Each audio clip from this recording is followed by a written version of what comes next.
August 8th, 2014, the first Five Nights at Freddy's game released, and 9 years later, the game series has grown to feature 11 main series games, a novel trilogy, an anthology book series, graphic novels based off of the different book series, and a movie coming out later this year in October.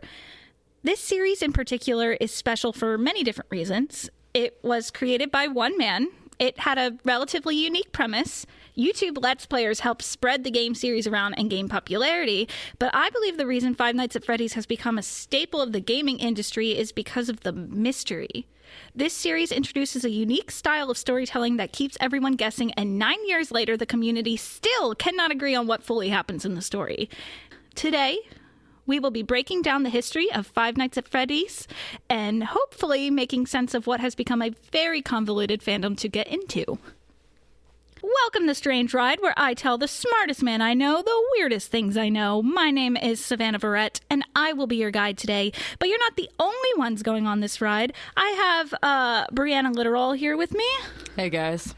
And then Evangeline Olsen. Hello, hello. And shadow guesting Evangeline is our friend Grant. Hi, I'm over here. What is your last name? Shaheen. Shaheen. All right. Grant Shaheen. Ew. He's brand new to the podcast. Never heard him before. Well, and then we, of course, have the smartest man I know, Rob C. Thompson of Occult Confessions fame. Here I am, Fast and Freddy and 5. He's ready for Freddy. Ready for Fast 5 nights. You really almost left him out, too. Nightly He was so ready over 5. there. See, I'm hardly counting him as a guest this episode because he knows literally nothing about this at all. Absolutely I have nothing. opinions, but only on the first game. Yes, it's going to be very exciting. So I also gathered Evangeline and Bree with me because whenever I have to talk about FNAF, they're the ones I go to because they're the only ones that understand when I say this character is a robot in disguise or something like that. And they're like, yeah, totally. Yeah. And you don't look at me like I'm a crazy person. It's Gregory. We all know it. Oh, God. Already on the hot takes. Evangeline's throwing us down immediately. Let's take this step by step. So, like, the game series is super hard to get into nowadays. So I'm trying to make a sort of nice groundwork for people who have never heard of Five Nights at Freddy's, never seen Five Nights at Freddy's, or even if you played just one of the games. Like, I'm hoping to at least condense it to make it so that it's like a bouncing off point to explore further. Or if you're just going to go see the movie, like, you'll at least have some ground knowledge for what might happen in the movie. And I'll be your everyman, because when I say I played the first game, I mean I did yesterday. Just for this episode. That is the only reason I've engaged with this series at all. So I will be here to keep Savannah, explaining things in a way that makes sense to me. Yes, so, and we definitely need that because I've been in this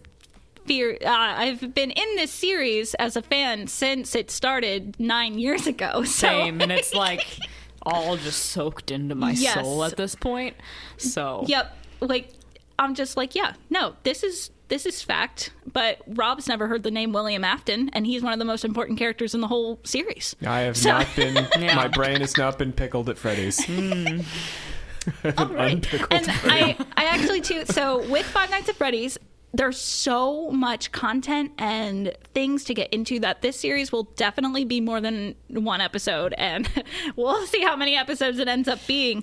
But I'd like to introduce a new idea to this podcast. So you know how rides have height requirements. I'm going to put a context requirement on some of these episodes. So this one will be like the kiddie coaster. Like, there's no context requirement. Like, I'm going to hold your hand while we go on this ride together. But definitely with the later episodes, I will be telling you how much context you need to understand what kind of crazy stuff I'm going to be saying. So you need not have Googled it at this point. No. To appreciate well, and what's hopefully going I to will happen. give you enough context, Okay. but just for people who know the series, like, you can hop to the next one if you want, but we'll be talking about some neat things, I think. Hey, Rob, would you like to talk about our Patreon? Yes, you too can give us money. So over on Patreon, our Patreon is hosted by the Alchemical Actors, which are the parent company of all 3 of our shows, Occult Confessions, Strange Ride, and Dark Pool. So if you head over there, you can hear Savannah and Bree and Evangeline and myself doing all kinds of episodes on weird stuff. Bree has been creating a lot of our Patreon content lately about serial killers and, yeah, mostly crimes. Yeah, but they're spooky. They're spooky crimes. Yeah, There's spooky some crimes. spookums to them. And I've got a couple episodes on L. Ron Hubbard going up over there of Scientology fame. So, we haven't done any specific Strange Ride bonus content yet. However, if you're enjoying what Savannah's up to here and what the rest of us are doing on the Strange Ride, then by all means, for as little as $2 a month, you can have access to all that bonus content and any bonus content we should develop in the Strange Ride universe. Extended universe. There's a lot to talk about when it comes to strange things on the internet. So, and also follow and rate us. If you give us a rating, we'll read it or something. Yeah, we'll start doing that. We'll start reading them reviews once they start coming in. The show's still relatively new, but yeah, once they start coming in, we'll start reading those reviews. And do find us on the Instagrams Strange Ride. Yeah. All right. Woohoo. So, just like Occult Confessions, we have a pledge for this show. Shit. My brain just stopped working for a second. So the pledge goes, I solemnly commit myself to keep my hands, arms, feet, and legs inside the vehicle at all times while on this strange ride. I solemnly commit to keep my hands, arms, feet, and legs inside the vehicle at all times while on this strange ride. Strange ride. Yeah. Close enough. So, getting into the series, I truly believed that this series needed no introduction. In my little bubble on the internet, every single person knows about Five Nights at Freddy's. But then when I brought it up to Rob, he was like, I'd never heard those words put together in a sentence before. So I'm very excited to Well, to you can see breeze this. over it. We were just talking, Savannah and I do watch some of the same, gamer YouTube folks, but I would not, I'm sure I have seen the words, but just breeze past them because I was like, I don't care about that game. I've never played that game. What do I care? I'm going to watch this other episode on this YouTube channel about something that I do play. So I think you can just ignore it. Yeah. You know what I mean? Yeah, that's fair. I just like to watch videos about games I've never played before. Yeah. Okay, well, maybe that's the difference in our millennialness. I'm too old of a millennial. I've got a mix of that. I've played some of the games, but I watch a lot of the games too. Same here. So your first exposure to this was watching somebody else play it. Yes. Yeah. I have played a few of the games. However, this is just me. I love horror. Anything. However, I do not like playing horror games because I get so stressed out playing them that I'm like, it's just not worth the stress. I'm not having fun. I feel like I'm going to freak out. But watching people play it, I have fun because I can separate myself from it. I think when I play a video game, I get too immersed in it and I'm like, I'm actually the one that's going to die. So when I'm watching a horror movie and when I'm watching somebody play a horror game, I'm separated from it. So it's easier for me. Yeah, it might be generational. I wonder about it. I don't know if I have a good, smart answer to this, but, people of my age who were the original, home entertainment system people, the first NES and the SNES, I just feel like we are, and you'll probably hear this today when we talk about this, we're hyper focused on gameplay and how you play the game and the act of physically playing the game. We might, we would sit in the room together and watch each other play, but you're passing that controller back and forth. I think it's more you guys, the other half of the millennial arc, maybe into the Z's who are more, they enjoy watching people play on YouTube. And my old guys are like, I don't get why do kids watch it playing at games? You're not really that much younger. And I love Basically, it's all I watch. For me, FNAF, so I like to, I don't play games if I can't stand the gameplay. I will not play it. I'll watch somebody else play it. But with FNAF, my issue is I've played, I think I played 1 through 4, but then I stopped playing because I got really frustrated with the gameplay. And I was like, okay, this isn't fun anymore. It's getting tedious. I'm not scared anymore. I'm just playing repetitive motions at this point. Yeah, And so yeah. I just would rather somebody else play it and watch their reactions and see what they can find in it, because I don't have the patience to find things in games like that. Yeah, well, it's Whereas- hyper simplistic. Yeah, it's at not its like a core. super immersive, like I am like going through like a super intense, like very high graphics horror game type of thing. That's more my bag. But, Right. Yeah. Well, so for people who've never ever played the game and have no idea what we're talking about, I will set the scene for you. So imagine you were just hired by Fazbear Entertainment to be the night guard at a really old and creepy Chuck E. Cheese style restaurant. So But not really old. It's like the 90s, right? Or the 80s. Dates to the 80s. yeah. Okay. It's not like Disney World. I guess by really old, I meant that it's creepy looking. Like it's just It's decrepit, but it's, Yeah. it's like 40 years old. Yeah. Yeah. It's an arcade / pizzeria. So just picture Chuck E. Cheese, except it's not Chuck E. Cheese characters. And But it's meant. But it's meant to invoke them. yes, Yeah. oh for sure. You are sat in your security office with a computer monitor in front of you and a huge open door space to your right and left. You then get a phone call from the person who is supposed to train you, and the man on the phone tells you that the animatronics roam the building at night and that you want to avoid them getting into your room.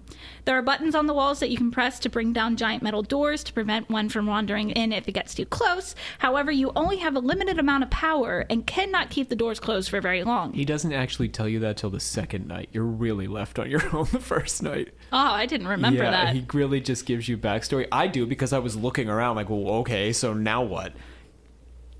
Luckily, the first night is the easiest night. It is, but not if you don't know.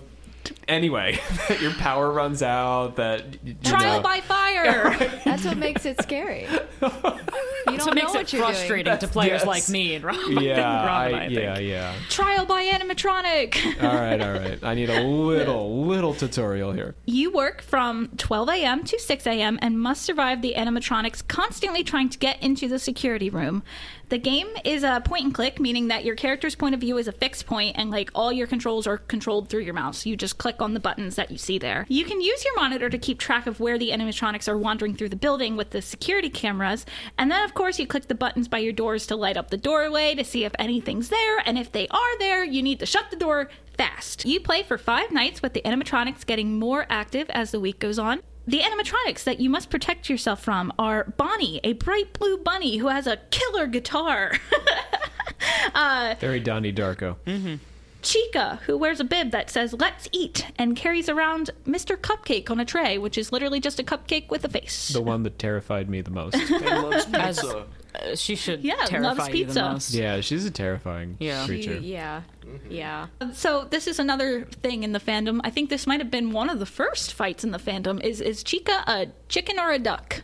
And I personally think, and I swear to God, I'm not lying. This was a People fight. argue about this. God love him. I think that she's a chicken. I think so too. Chica chicken. That It makes the only most makes sense. Yeah. Yes, but Bonnie she does bunny. have duck-like qualities.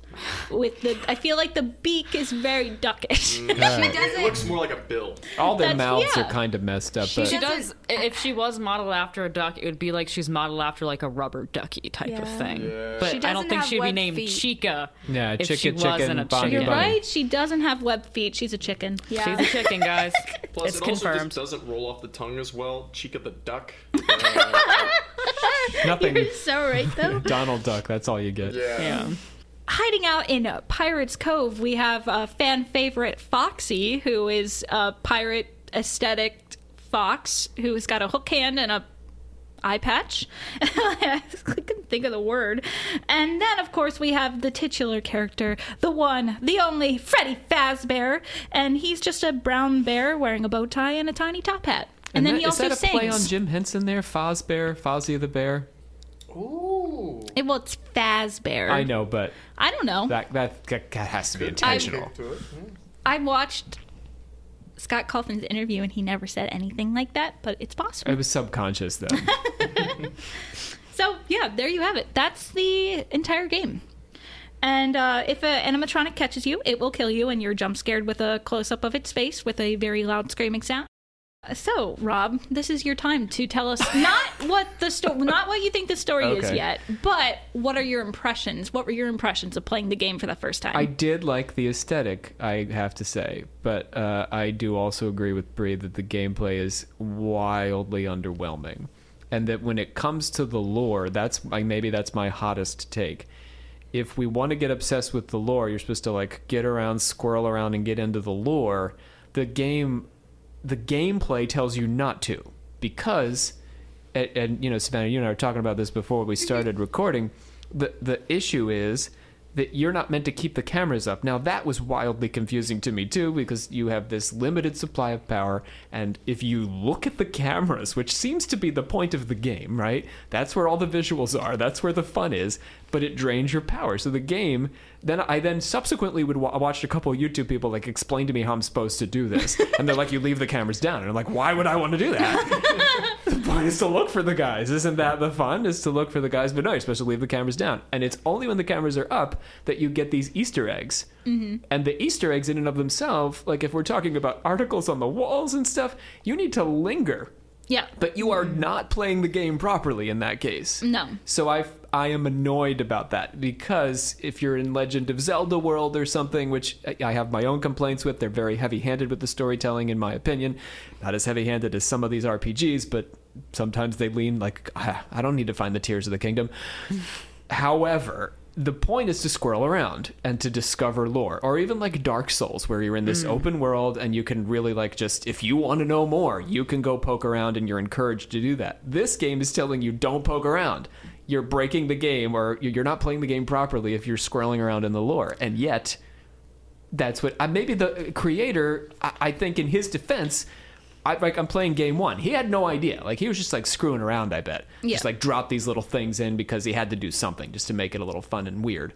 Maybe you'll tell me if I'm wrong about that. Yeah. But then all these people went hog wild over these little things that he never intended to be the thrust of the game, because the thrust of the game is keeping the cameras down and the doors open. Well, I think that the idea too is that because the game is so simple, there isn't high stakes to it. So like, you could sit on night one all you want and look at every single detail in the camera, because the animatronics won't come get you for at least a bit on night one, because they're very not You got active. 2 So you hours, have yeah. time to look around and do stuff. And it's like, one night is like what, 5 minutes, 6 minutes, so like you don't even. But what are your odds of because it requires a glitch in certain game conditions to get the Easter egg that provides the lore? What are the odds that you're going to get that in the first 2 hours of the first night? But you can even, like, there's environmental storytelling, like you can see like different parts of the pizzeria that kind of tell bits of stories too and Yeah. stuff like that. But I guess I'm just trying to play devil's advocate that because there isn't necessarily high stakes, like you can very easily just start the game again,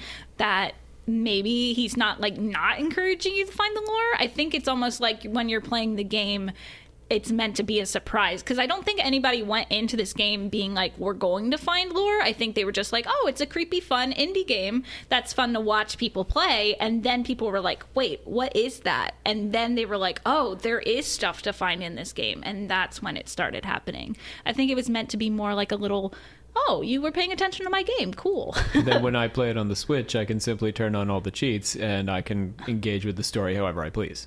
I Well, also, fair enough. Yeah. for devil's advocate too, I think it's kind of smart because it gets people to play the game more. Because Yeah. like, if you get all the lore all at once in one time that you play, that's it. Like, you get it, that's done. But because it's so hidden and hard to get, it gets you to play the game again or more. You have to find it like play the games a couple times. Along with what Rob was saying, I think there is a point that you say it's not high stakes, but I feel in these types of games, the stakes are even higher for me, because I went through all of the stress and patience of sitting and doing these stupid fucking controls all goddamn night. And as you keep going through the game, the first game, every single game, it gets harder every time, to the point where, like, you are barely breathing while you are playing this game. You're not even looking at the game. You're not watching the game. You are doing repetitive motions to achieve something. And if I make a single goddamn mistake because of some fucking lore that I can't even see because I'm not gonna get it right. and my game's dead, and I Right. have to start the hardest night It's over night again. 4, and something appears on the wall that you hadn't seen before. You're Right. stuck with the question, do I study that Right. and get Freddied in the face, or do I go back to Right. playing the game the way I'm supposed to? Because, God, it's been a pain in the butt to get to night 4. And that's where the Let's Players come in with this Yeah. game, is that you can sit and watch somebody else play it and get all these things. These completionists that will do that sort of thing with this game, where they get super, super good at the game and they're able to find these things. But, like, it's such a hard type of game to get good at because it is such a exact science of how you need to do things and when you need to do It things. takes a lot of practice. I just find it more rewarding in an open world scenario, too. I completely agree. Yeah, that's if you're fair. going to completionist, I would rather be doing it where there's Right. more stuff to Yeah. see and do and find. No, yeah, that's fair. And honestly, too, you might be happy by this. When the games continue, he kind of starts to give lore more directly, where it's less random chance. I think there's still some random chance Oh, things, but definitely, for the yeah. most part, you see all the bits of lore. It just might not make sense to you Yeah. if you don't have the full picture. I'm It will open to not make that. sense to you if you have the full picture. I mean, there's And- some weirdnesses in the first episode that I like that we'll talk about next episode. But yeah, there's weirdnesses that make you want to know more. Yeah. That suggests there's more going on there, which is rewarding in its way. But also the old school gamer in me doesn't want to know. Like, I don't like, it's the ability to, like, the original Legend of Zelda. Like, what the hell's the story there? Who knows? Like, the story He's is the brought up first Legend panel. of Zelda like 20 different Because times it's today. it's an appropriate comparison. No, If you it want to get into lore or Dark Souls, like those Yeah. are Dark to Souls is a me, really good one. right? Those are those are games that just, like, for some reason, Five Nights at Freddy's gameplay has nothing to do with these games. If we're talking about complex lore and all this, like, those are the right. There's Right, no more. yeah. So that original game, though, but all original Nintendo games, they give you the opening credits and they tell you a story, and then they don't tell you anymore. The rest is up to you. Yeah. So I kind of would have rather been left, or rather be left to imagine into it myself. It allows children more space to play, but I know this isn't for children. The game. Well, it actually, Actually, children love this Yeah. game. All right. Hello, Yeah. children. Welcome to Stray Tribe. My name's Dr. Rob. Well, honestly, hello to the parents who are like, why does my kid like this Five Nights at Freddy's thing so much? Oh, What yeah. does this mean? How old are we talking? Like, I see kids coming into the mall and stuff like that are probably, like, at most 6 years old, walking around with, like, Freddy. that's a no. Oh my god. That No, game is that's kind of true. terrifying, Yeah. though. The I don't- aesthetic is really dark. And also, like, any sort of context for the game is very not PG. No. Nope. Oh, well, you guys get into the lore. Yeah, I'm sure Yeah. it will get much worse. But even the jamming of the head with the eyeballs no. and stuff, that's like night 1, right? When he Yeah. says, Well, they'll jam I'll your even head see into the kids that thing. are, like, little babies walking around with, like, Poppy Playtime, I like, think that's Huggy the parents Wugsy. putting that on there. That Oh, is okay. not the children. Parents are I trying to hope. prove something I about think- how cool they are. Yeah, they're like, my gamerness is going to be put onto my small child who doesn't know what the fuck this is. I Yeah. think a lot of it is also media. A lot of kids are having phones now and iPads and all that. Like, I've seen it at my work, even because I work at a summer camp. And these kids, if they're not playing the games, they're watching the games, and their parents might not even know about it. It's true. Because And- it's so easy to just find it on the internet. You can, like I did. Now you can. Maybe that's not the way it originally was, but now, like I said, the cheat modes are designed to break the game so that you can just sit and watch it, because you can have unlimited power, which allows you to just close the doors and wait to listen to all the messages That's and literally- Well, click that's through the lame. cameras. You should have just looked it up on YouTube at that point. Well, That just but takes away like half. I of the paid gameplay. $7 or something, so I'm gonna just use it on my Right. Switch.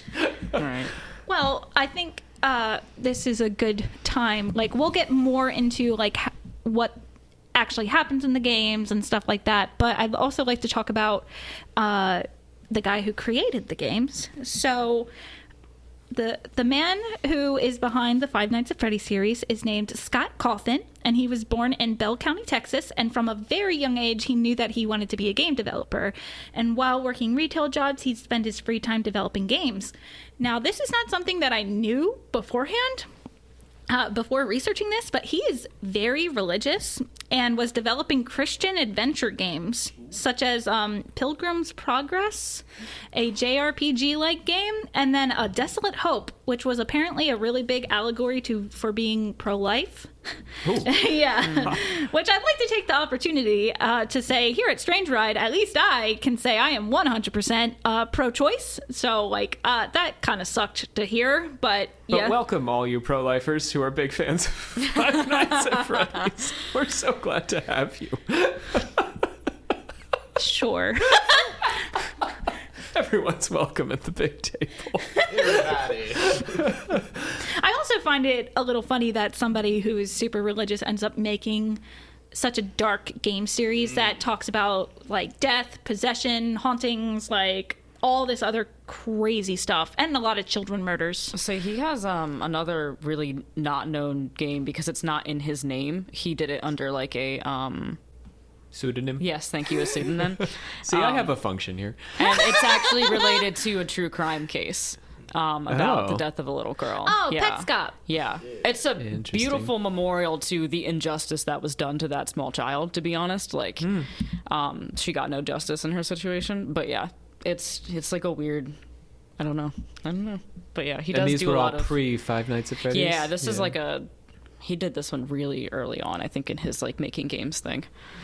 Yeah. Career. I mean, he honestly seems like a really cool dude. Well, I mean, we'll get into it, but Do you think the pro-life thing will ultimately inform Five Nights at Freddy's with all the child theming that goes on? it's possible. I've never looked at it at with that lens Well, before. I look forward to. Yeah, exactly. So it will be interesting to see if it does inform anything now that I'm looking at the series with that lens. I guess this is sort of a spoiler alert, but I didn't talk about it in this episode. But Scott Cawthon, like, actually sort of was outed as like donating to like all these super pro-life and like anti-gay Republicans and stuff like that, and he actually, like, the fans got really upset and he stepped down from making Five Nights at Freddy's games, or at games in general. He retired because of this. Like, I think he would still be involved, and he still sort of is involved, at least like with helping the story and stuff like that in the games, I think. But he was totally involved in the newest game until that came out, and he got a lot of backlash, and he retired. This was like a lightning strike for this guy. Like his the way you've just described it, I imagine he's just like a regular dude who's doing this for fun. Yeah. Like, we podcast for fun, and like one day we wake up and like 10 million people listen to the podcast. Pretty much. But we had never intended for that to happen. No.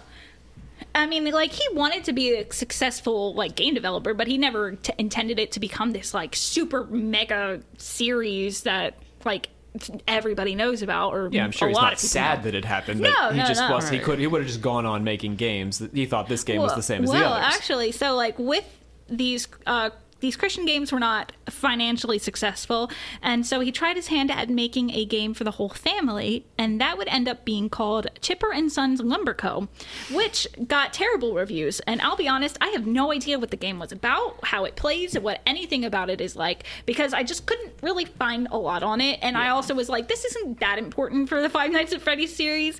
The only thing that you really need to know is part of the bad reviews were saying that this game is unintentionally horrifying because the characters looked like scary animatronics. And Thank you, critics. yeah, exactly. So he sort of, like, apparently, and I do want to say too that this game series is only 9 years old. Not many people necessarily care to write books and articles about Scott Cawthon.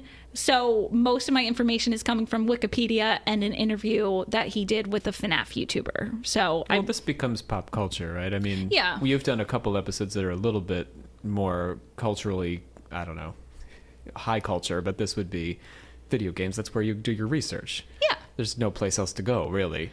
No, I just wanted to point out that, like, take some of this with a grain of salt, I Yeah. guess is what I'm trying to say. But yeah, so he said that he was having, like, a crisis of faith, and he was like, I'm going to try and make one more game, but if it doesn't work, then I'm going to just stop making games.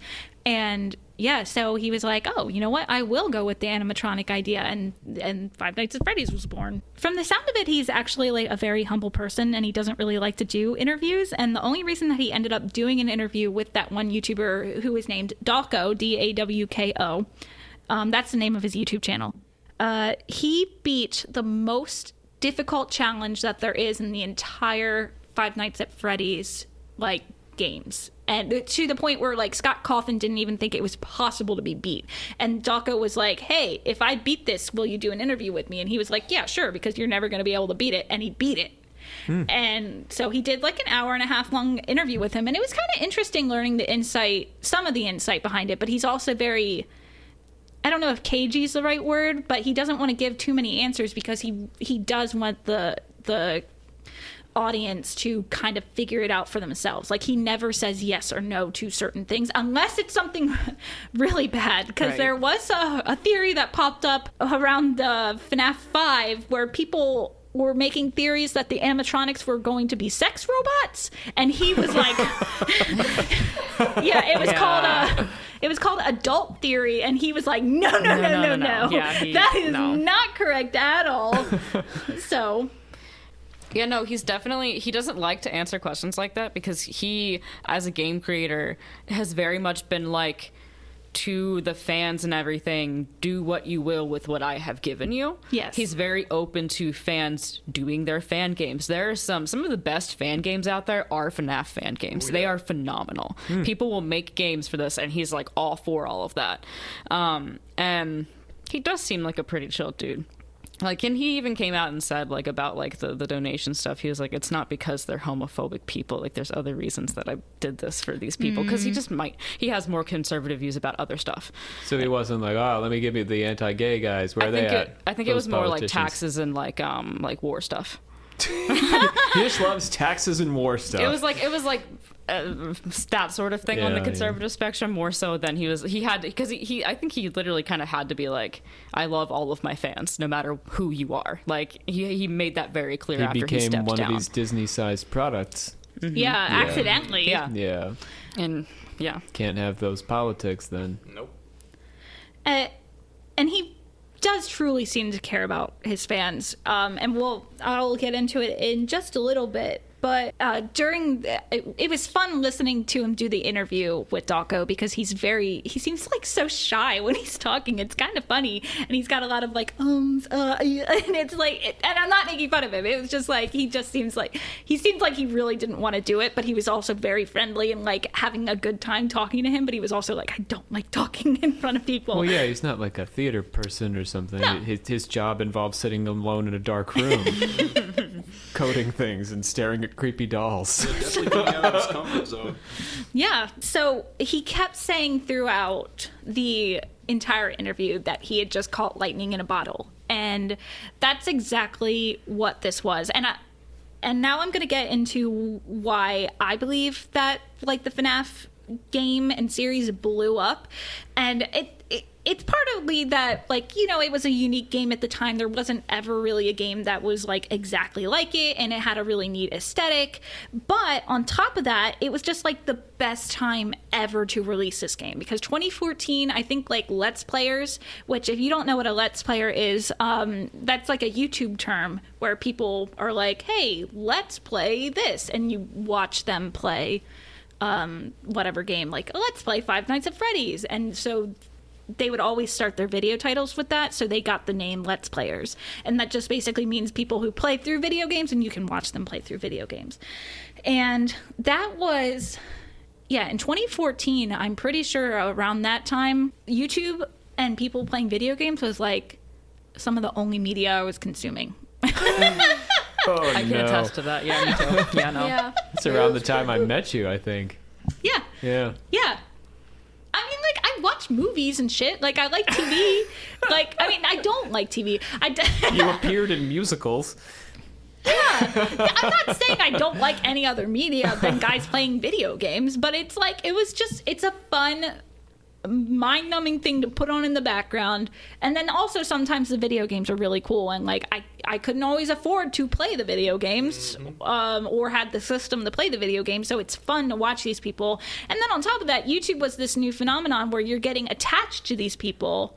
Like, you're like, oh, I like watching this one specific person play this game, so you almost felt like I want to see what they're doing just because I like that person, not just because you're like, I just want to watch a video game.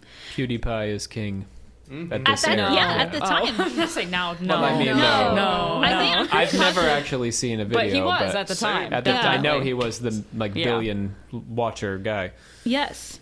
Not saying that Five Nights at Freddy's is a bad game, but Rob and Bree had a lot of really good points. It's not the best game ever made, but the Let's Players... It's not trying to be. No, and it's not trying to be. Yeah, it's And far too simple, and it knows it, and that's fine. Yeah, What and it does fun of fine. itself. Like, the phone Yeah. guy has some funny dialogue and stuff like that. Yeah. Like, the first FNAF game, like I said, was released August 8th, and while he wasn't the first person to play this game, the YouTuber Markiplier posted his first episode of FNAF on August 12th, and honestly, because of him playing it, everything would change for the series. He was a very popular YouTuber, and honestly, I wrote in my notes, I'm like, I'm so happy I get to talk about Markiplier, like, because he's like one of my favorite YouTubers. He's the first your person show. I Just a great guy. No, I know, No. but it's like, why do I talk about him? Like, because he actually helped build this like Right. fan base. Like, he's For this actually, game. Yeah, He's for this done game. it for like A long time. his first ever set of videos was Amnesia: The Dark Descent, and he like yeah. skyrocketed people wanting to watch and play those games, Yeah, myself so- included. Yeah,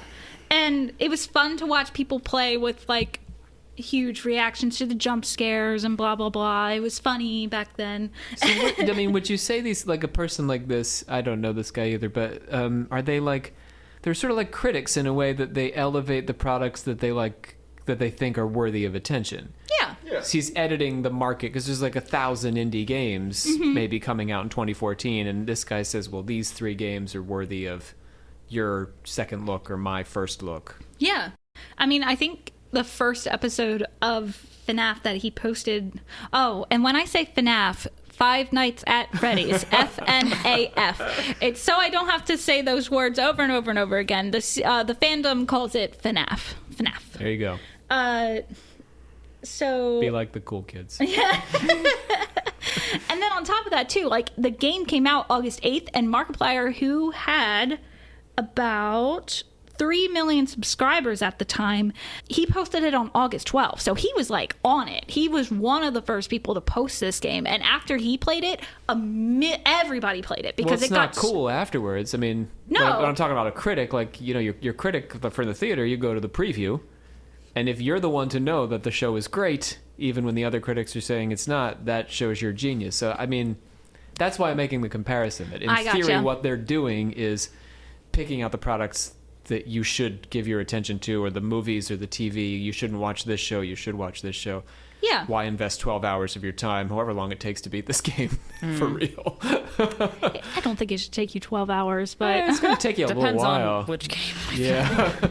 that episode came out 9 years ago, basically, and it has 112 million views on it. Like, it's insane. I know I've watched it a couple times. Oh, I've rewatched all of his. Yes. FNAF. Oh, for sure. Yeah. What is it, just a straight playthrough? Yeah, it's just a straight playthrough, and he's still very like over the top dramatic, but back then he really played into the Let's Player like scream, throw your controller thing. Yeah. And so his reactions were funny, but then I think what was special about Markiplier's playthrough is that he genuinely really liked the game and was determined to be good at it. And so at the end of pretty much every Five Nights at Freddy's game, you play through your 5 nights, and that's like the game, and then you get an extra 6th night, which is supposed to be like extra hard mode, and then you get a custom night, which is like you can make the animatronics as active as you want, and the highest activity that you can set the animatronics to is 20. And so they wanted to do 20 mode, which was basically like they turn all the animatronics to 20 and see if you can beat it. And Scott Cawthon didn't think it was possible, but Markiplier did it. He's done that with a few things He's too. just that guy. Yeah, What he makes is. them more difficult? They just are way more active. Oh, they like they move come more. Yeah. to you way faster, and basically everything that you have to do is just super fast. Like what Brie was saying is like you have to do everything perfectly, or they're going to get you. Because you run out of the power. If Yeah, you run out of power. So they keep approaching the room, and you have to keep turning the lights on, and your power's running down. Like, have to if you watch any of his like 7 night ones, it's literally him silent at some point staring at the screen, just going, because that's all you can do. Well, and he'll do Right. voiceovers to Right. explain what he's Right. thinking speaking and stuff like that. He'll do like cut-ins. But yeah, so after Mark beat 2020 mode, Yeah. I think he dubbed himself the king of Five Nights at Freddy's, and nobody has taken his crown since. So he says. What about that guy that beat the Daco? whatever, the unbeatable Yeah, thing? I don't know why, but Mark was like, "No, it's still my crown." Yeah. That's fair. Oh, you got to. That's the He guy was that the made first you. one to beat the first game on tournament. He was the original G.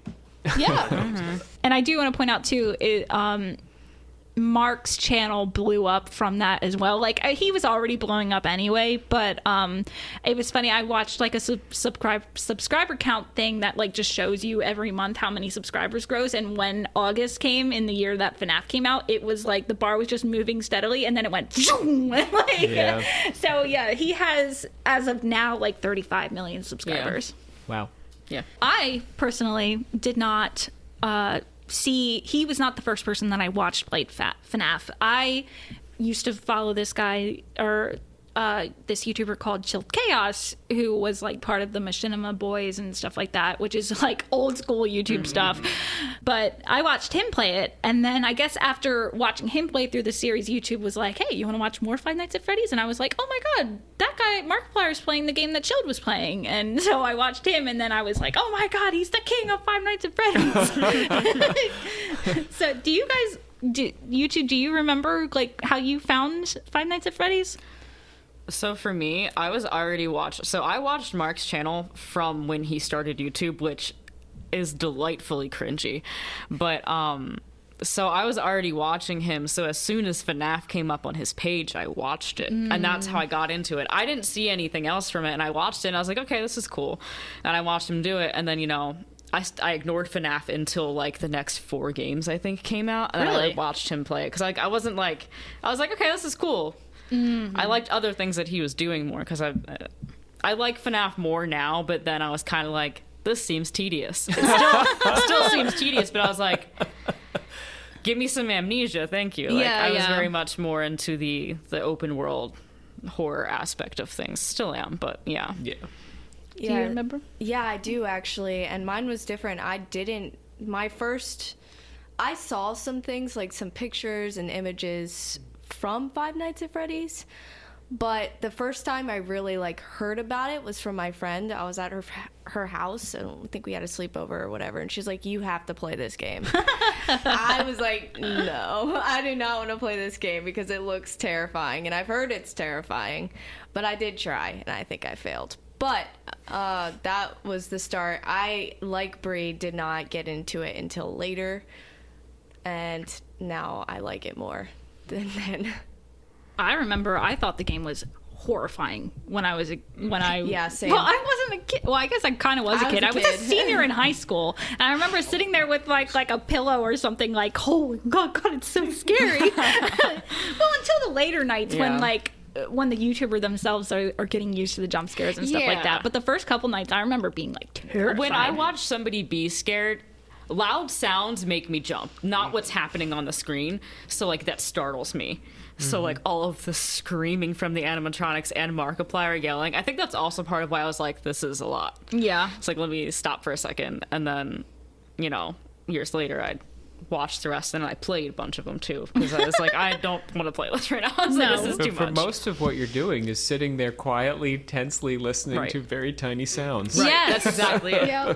And looking at nothing. Yeah. I learned that when I went to play it. I was like, okay, here we are. It's like an ASMR thing. Yeah. Sort of. A little bit. So the Let's Players did. Oh, well, not just Markiplier. Like after Mark, everybody was playing it because everybody was getting like 1 million views on it, and everybody wanted to just see everybody's reactions to the game and like how they react to the jump scares and stuff.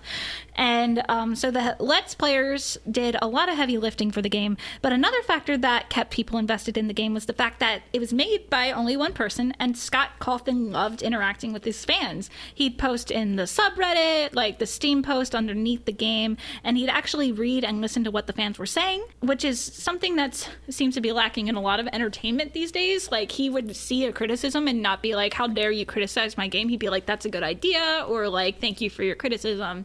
And he would use that to inform the next game.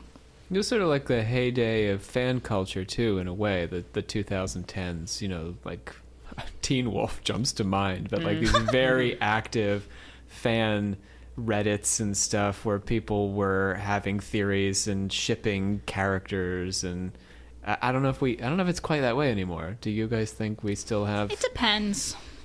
There's so much toxicity, maybe. Yeah. On, Yeah. you know, Reddit, like there always has been, but that seems to now be like the headline as opposed to all these quirky little fan cultures. Right. I think that these fan cultures, when they get too big, is when they start to become very toxic. When they're smaller, it's okay. Yeah. Like, I'm in a couple, gonna out myself out here as like super nerd, but like I'm in a couple of like Star Wars. This podcast outs you No, as a I guess super nerd. I get. That's the premise of the show. So I'll be talking about this next month, but the stupid expensive Star Wars hotel, yeah, that shit was amazing. I loved every second of it. I went to it. I'm in some groups about it that were like helping plan tips for it, but I haven't left those groups because everybody in the groups is so nice and everybody is just so supportive of one another, and it's just nice to have this like little community that is all like, yeah, we love this super crazy expensive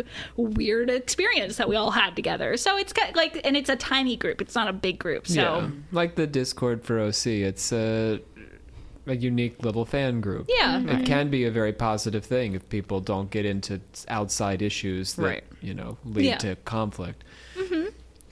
So yeah, and that was sort of the relationship that Scott Cawthon was fostering with his community, to the point that the community feels comfortable enough to call him Scott, which is what I call him. So I will be calling him Scott from now on. Screw scholarly whatever. Journalistic standards, that's it. our scholarly First name standards. basis. We are. Yeah.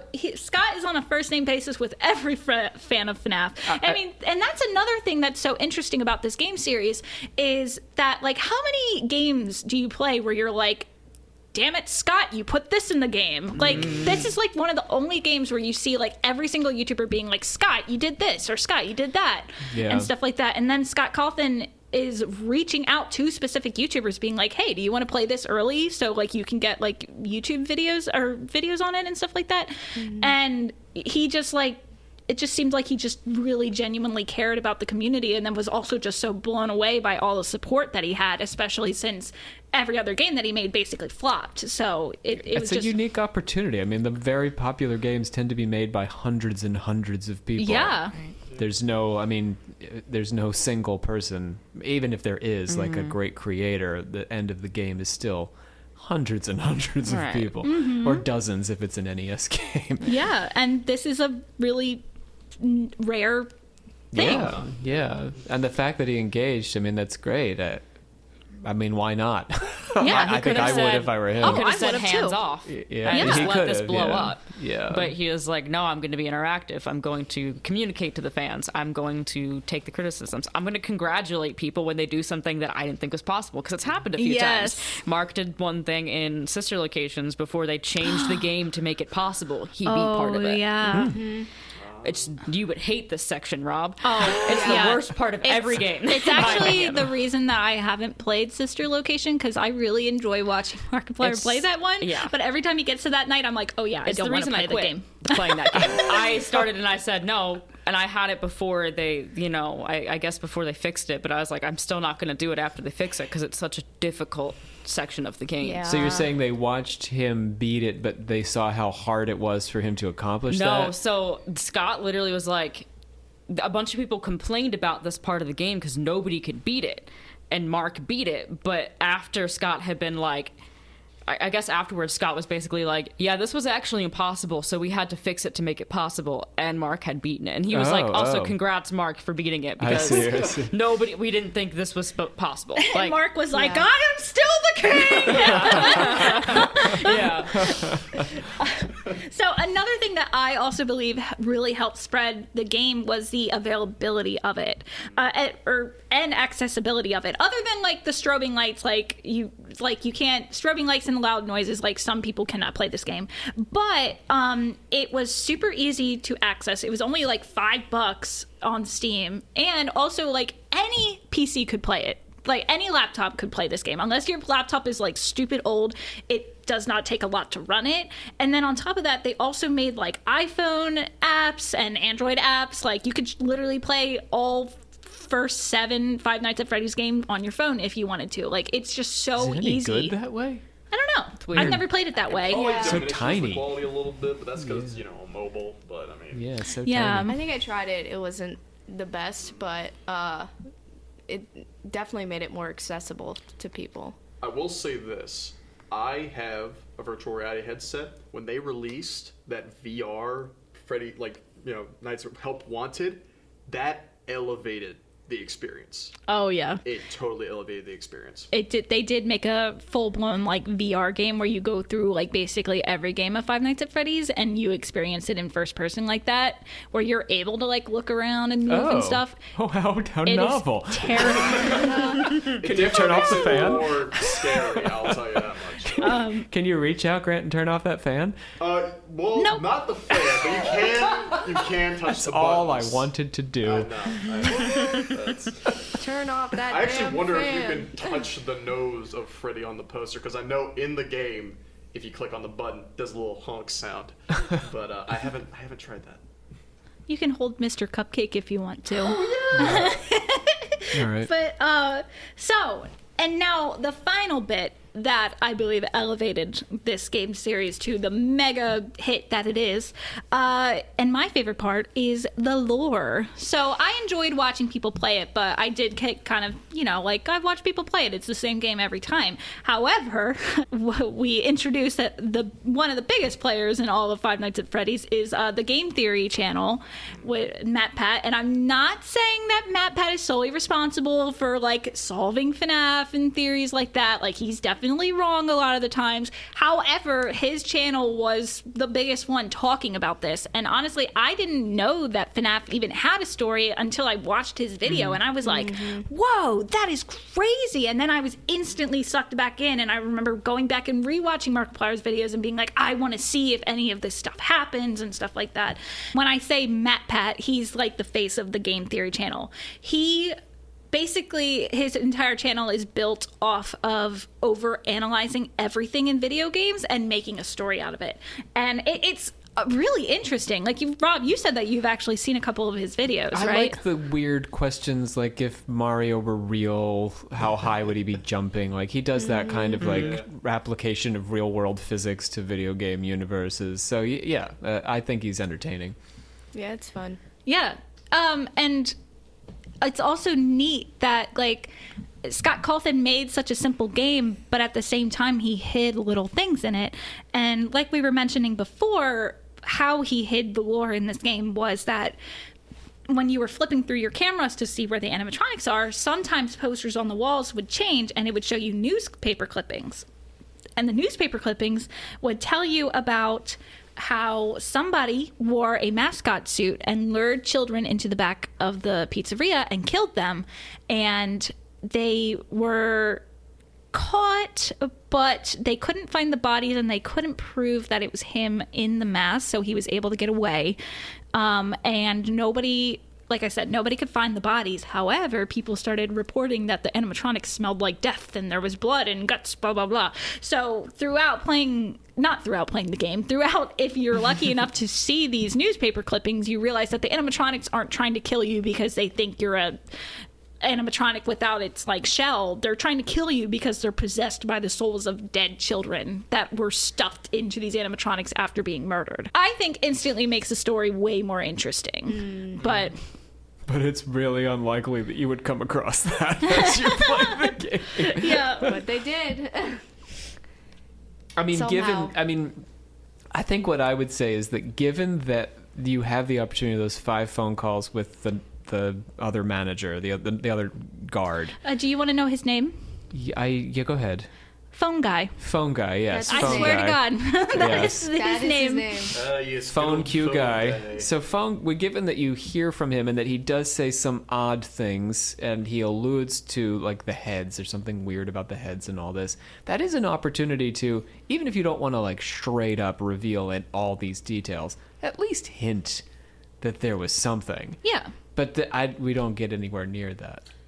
except with all these other games that add context to it, it does actually help give us like hints and clues to certain things and Later like in the the day. timeline and stuff Yeah. like that. However, Scott Cawthon did come out and say that in his interview with Dawko that like he's like, everybody thinks that I had the whole story planned from episode 1 or game 1. I did not. I put in these interesting little bits that I thought were kind of cool, and like I left it open ended in case I wanted to make another one, but I was not planning on making another Yeah, that one. makes sense to me. And That wasn't the focus. no, it was not the Yeah, focus. it was a sideline. Yeah, it was something that he just thought was cool. And Yeah. he said that his family, when he let them play test it, they were like, take that out. Like, you don't need it. And he was like, no, I think it's cool. It's hidden in there anyway. Good call, Scott. Good call. Yeah. Yeah, I honestly didn't get into the games until I figured out, like, learned that there was a lore to it. Because then I was like, ooh, this is interesting to me. Because then it was a story, and I wanted to know about the story. Yeah, and so once people saw that there was hidden lore, people were replaying the games over and over again to find every little aspect that they could find to figure out what the story was. And lucky for the fandom, they wouldn't have to wait very long. So that game came out August 2014. The next game, the sequel, would come out November 11th, 2014. Like 2-3 months after the first game came out. And not only was it like that fast, it was also a good sequel. Like it took everything from the first game and then expanded upon it and made it, I think, more interesting and better, but it also made it way more tedious and complicated, but that's how you make it more difficult. So what are the differences? So, Are you still a guy who can operate doors and lights and that's it? no. Oh, you would Oh. think. Yeah, so huge revelation. In FNAF 1, you have doors that can protect you from the animatronics. In FNAF 2, there are no doors. You gotta, So- you gotta light. Yes. You got a mask. But they Yes. don't like the light? So it's a really interesting thing. So you had your four animatronics: Foxy, Bonnie, Chica, Freddy. Now you see them in this one, and they're not the same animatronics. They're called toy animatronics, and they look cutesier and stuff. And you're told that by the phone guy again, which is interesting because he remember died, yeah. he died. Oh, he died. So how is he a talking to prequel. us? You got it. Yeah, You're so that's smart. but that's the only solution Yeah. to a dead guy, unless he's animatronic. So you So really, FNAF 2 is actually FNAF prequel. Yeah. and you are told by the phone guy, which we literally. So I just want a side tangent here. In FNAF, we don't get a lot of people's names. So a lot of the characters have names that were given to them by the fandom, and that is the phone guy. So like when you say the phone guy, everyone in the fandom's like, yeah, phone guy. Yeah. Yeah. So- Because the game just never bothered. Yeah, game never bothered. And so the phone guy tells you that the toy animatronics are special because they are like made to be security robots, and that they're meant to like tap into like a criminal database. So if they see a criminal, they're gonna like escort them out or whatever kind of thing to help prevent more children from dying, being murdered. But you didn't know that children had died, theoretically. But they know that people die. But in this, see, that's we're getting into the lore now. So Right. like, That's but next yes. time, Rob. I guess, That's but I next mean, time. the Next player, time. theoretically, a player, if they haven't gone down these YouTube rabbit holes, having played the first game, wouldn't actually know that any children had died. All you would know is that your guy nearly died, and that the phone guy died. Yeah. Right? Like, if I pick up game 2 right now, having not talked to you, Oh yeah. I would have no concept that children have died. Yeah, but that will change in Okay. this game. I mean, on that But first does it night. assume that you no, know No, that On children- that first okay. night, you could easily assume that, like, oh, like, yeah, sure. Like, you'd have Same animatronics deal. that could protect the children who play at your place. Like, yeah, totally. And then they tell you that, like, they wander around at night and that they think that you're, like, I don't remember what he says. I think he says you're an endoskeleton, not in your suit again. Yeah. So basically the same thing. So instead of having doors now, so when the toy animatronics show up, you have to put on a mask that makes you look like an animatronic. But then on top of that, they added in even more animatronics where it's like all these weird ones, and then but the most, and I'm not going to get into all of them, but the most important one is called the puppet, which is like this really long, skinny, like black spindly thing. Like it's creepy looking, and Like it's a got marionette. yeah, and it's got a mask on it, and it was genuinely like, what is this thing? That puppet is a very, very important animatronic, and you learn that through the mini games that you see. So in this one, there are mini games. So after you beat each night, you are shown an 8-bit style mini game where you play as some of the animatronics, and you see the events of the missing children's incident. So you see a man who is depicted all in purple. So you see a man depicted all in purple killing a child, and everybody was like, oh my god, this is it. So I finally get to introduce you, Rob, to the main villain of our series, Purple Guy. Barney? No. Purple Guy. Purple guy. Purple Or guy. the Purple Guy. The you know? purple guy. And Grimace? No? nope. All Maybe right. this version's Grimace, but Purple is generally a child-friendly color, I guess is what I'm Not trying in to this point game. out. No, not No, in fair this enough. series. Purple is very much associated with the evil. Is there an Yes. arcade? Is that why you get to play 8-bit games there? Because that was what sort of threw me about when I was there. Because what's his name? Nolan Bushnell, the Atari guy, created Chuck E. Cheese. Oh. Because his concept was that you'd have pizza and play games.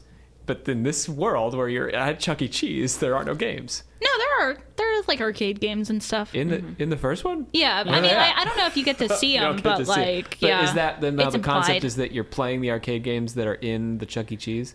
The Freddy Not Bear? really. I think it's No. just like a No. stylized approach to showing you things Sorry, that have pointing out some happened. missed opportunities here. The animatronics are just the main Well, that- attraction. Yeah. They're like, Well, no, the arcade games are there. It's just that like you as the player are not playing them, or at least. Oh God, You I'm as sorry. the I'm just thinking character is about not playing the more games. lore. It's more like, I don't know. It's an opportunity to show lore in a more direct way than he did previously. I But think you is no what longer, it's supposed you're to like be. thinking outside of yourself as character Yeah. in Yeah. game. Yeah. Okay. All right. And it does give it in a direct way while also still introducing a million questions. So you see Yeah. Purple Guy, anyway, you see Purple Guy kill a child, an Yep. 8-bit child. You see him kill one child, and then the next night you see him kill 5 children, and then the next night you play as the puppet, and you see the puppet, and it says, give gifts, give life. And you are flying around as the puppet, and you see dead bodies in the corner, and you go over to them, and you see the animatronic head get put on top of the dead child, and so you assume that this puppet is also possessed and is able to help these souls not like move or become or to possess the animatronics. Okay. So it adds lore to that, but then everybody's like, why is this puppet so special? Oh, and another thing about the puppet is that it will attack you in the game, but only if you forget to wind its music box. So you have to constantly go back and remember to wind its music box. It's the Foxy equivalent Yeah. that you have to keep. Yeah. Yeah. But Foxy's in the game too. Yeah. Oh, So- all right. Yeah. So you have to keep an eye on Foxy and wind the No, music the box. and then puppet- there's also a mangle, which is basically like a female foxy, but it's just like been torn to shreds by children because we all know how children can be. But the puppet was actually, I think, the only animatronic that like ever has really genuinely scared me. It just makes it's that doll shit. I just don't. The marionette. Yeah. Yeah. It's pretty creepy looking. Because it's got long black and white striped arms It's- that like they no hands, right? It doesn't have hands. I'm pretty sure it has. It It's just got like little yeah. fingers. It just It's- continually gets like grosser though. Yeah. It's like Yeah. an R.L. Stein trope, the marionette as Go look it monster. up. And it has such a creepy face. Goosebumps. Yes. And it's so I'm just trying to give a very basic idea of what each game in the first half of this series was like. So that's the basic idea of what Five Nights at Freddy's 2 was. You found out it was a prequel. Oh, and the stories that the phone guy tells you are actually really interesting, at least when you get towards the end of the week, because he's like, oh, what are you doing there? Like, you're not supposed to be there. The building's on lockdown. Like, somebody broke in and used the suits to kill some children and stuff like that. So he's also telling you direct lore as well as you seeing these mini games of the purple guy killing people or killing children. That gave the fandom a lot to chew on. And also, it came out like literally 2 to 3 months, like barely 3 months after the first game came out. So Scott saw this wave and like hopped into it. And by the time that people were done talking about Five Nights at Freddy's 1, he'd already released the next game. And everybody was like, whoa, like the next game is out already. That was smart. Yeah, it was. And it's part of the reason why it's such a popular fan series. He probably was up all night doing that thing. Probably. Right? Yeah. To get it done in that amount of time. I know. Yeah, he was probably like just very grateful for getting that lightning in a bottle. Yeah. And just like went with it. He's like, oh, this is the break I've been waiting for. Yeah. And so the next game would only come 4 months after, on March 2nd, 2015. And instead of featuring a whole new cast of animatronics like the last game, this time it only introduced one. And personally, I think he's the scariest out of all the animatronics. I hate him. So it's the standard formula again this time, except you're a security guard for a haunted house attraction named Fazbear Frights, which is based off of the horrible events that happened at the Fazbear locations. And basically, That is in bad taste. yeah, yeah. The dude sounds like a jerk who it's a new phone guy, I think is his name, or other phone guy. Because now he's dead. Yeah, now he's dead. But this Okay. one sounds like a bro. Yeah, he's like, yo, dude, like I just found this thing, yo. Like he literally talks like that. Oh, and I do want to say that Scott Cawthon is the one who voices the phone guy. Oh, that's Every time? Even the new phone guy? Yeah, even the new phone guy. Also, wasn't it for the longest time that no one knew what Scott Cawthon even like looked like? Wasn't that part of his whole allure too? I think so. He had an avatar of him as like a blacky guy, like a white. He was yeah. fully white and thought it was blocky. light He blue, kind of looked but- like It was like a light Minecraft. blue. Yeah, light blue Yeah. white. Pixelated guy. Yeah, he kind of looked like a Minecraft character, sort of. Yeah, so they found like relics from the old pizzeria and like put it all in. So it's a haunted house attraction What that happened people. to the old one? It shut down Oh, okay. after all the children died in it. Right, that makes sense. At the end of the first game, you get a newspaper clipping at the very end of the game when you beat it saying that the restaurant is going to shut down because people are just like, children died here. That's weird. So the first night, there's no animatronic in the building. So there's literally no way to die. You're just getting a hang of the controls, which it throws you in blind again. This is arguably one of the hardest Five Nights at Freddy's games because it like doesn't tell you how to do anything, basically. Ever? Hardly. Yeah. It's my least favorite one to play because this is the only game that scares me. Yeah, it is so cool. So the next night, new phone guy comes on and is like, oh my god, dude, we found a real animatronic. We found like this weird wall and we broke it down and we found this like really gnarly looking one behind the wall and we put it in the building, so you should be able to see it on the cameras. So this animatronic is called Springtrap. Oh, and another thing that new phone guy says is, oh, we also found these super old records of like old training tapes, so here you go. And then old phone guy's back. But it's still recording. And it was kind of fun watching YouTubers play it because like I feel like a lot of people don't like the phone guy, but I Yeah. love the phone guy. And he always starts his phone calls with hello, hello. So everybody like was like, oh, phone guy's back when he started his call with that. Listening to the phone guy's story, he tells you about these things called spring lock suits. So basically there are these animatronic suits in this universe, in this game, in this franchise, where it can be both an animatronic and a wearable mascot suit. You would take a wrench and you would crank something and it would bring the animatronic parts back enough so that a human being could fit inside of it and wear it like a suit. However, they are very dangerous. Phone guy tells you that if they get like wet or damp or like some other thing, or if you move too much in them, the spring locks may fail and it would shoot back and puncture you and just like skewer you inside of this suit. Crush you to death. Yeah, it's fun. Yes. So on top of playing through the nights, you also get mini games again where you're playing as the animatronics and you see this like one ghostly animatronic and it says follow me, so you follow it and then who's there? Purple guy's back and he destroys the animatronic and you're like, what happened? And So you see that after the first night, and you're like, what is going on? The second night, you finally see the animatronic, and it is disgusting looking yellow Bonnie that has like, it's like rotting, and there's like body parts and guts falling out of it and stuff. And throughout the game, you learn that purple guy actually got like attacked by the ghost while going back and dismantling all these animatronics.